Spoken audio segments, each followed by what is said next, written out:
भूमिगत सोने का केला। बुद्धिपुर नाम के एक गांव में केलों की ज्यादा खेत उगाते थे। वह गांव केलों के लिए बहुत ही मशहूर था। पूरे देश में बुद्धिपुर के केले एक्सपोर्ट होते थे। उसी गांव में धीरज करके एक किसान अपने बेटे पुनीत के साथ रहता था। धीरज एक ईमानदार आदमी था और सबको मदद भी करता था। उसके पास 3 एकड़ का जमीन थी जिसमें वह केले उगाता था। एक बार उसके पड़ोस में रहने वाले किशोर धीरज का खेत देखकर जल जाता है और पूरी फसल को मारने के लिए एक योजना बनाता है। इस धीरज की खेत तो बहुत अच्छा है, मुझे किसी भी तरह इसको खराब करना है। ऐसा सोचकर एक रात को जब धीरज और पुनीत सो रहे थे, किशोर आकर पूरे खेत में एसिड डाल देता है।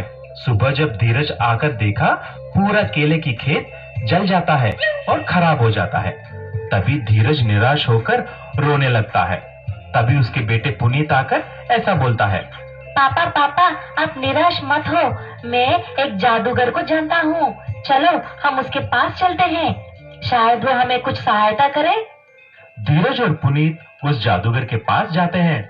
जब वो दोनों उसके खेत के बारे में बोलते हैं तो जादूगर तुरंत एक जादू करके कुछ जादुई केले का बीज देते हैं और ऐसा बोलते हैं, देखो धीरज, मैं आपको कुछ जादुई केले का बीज देता हूँ, इसे तुम जमीन में गाड़ लो। ठीक 1 महीने के बाद जमीन खोद कर देखो, तुम्हारा जीवन हमेशा हमेशा के लिए बदल जाएगा। धीरज वो जादुई बीज लेकर घर आ जाता है और ठीक जैसा ही जादूगर ने बोलता है वैसा ही करता है। जमीन में बीज को गाड़कर खूब पानी भी डालता है।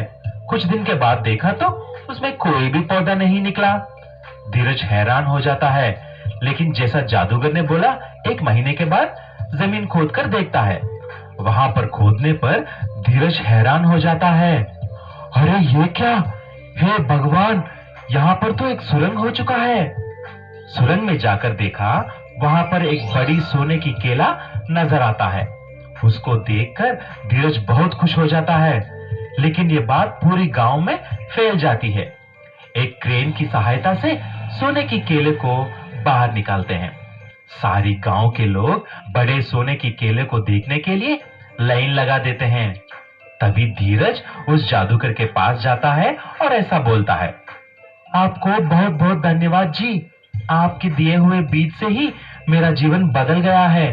ऐसा बोलते ही जादूगर भगवान की रूप ले लेते हैं और ऐसा बोलता है, बेटा, तुम एक ईमानदार आदमी हो, इसीलिए तुमको वो सोने की केला मिला है। तुम इसी तरह काम करना और सबकी मदद करना।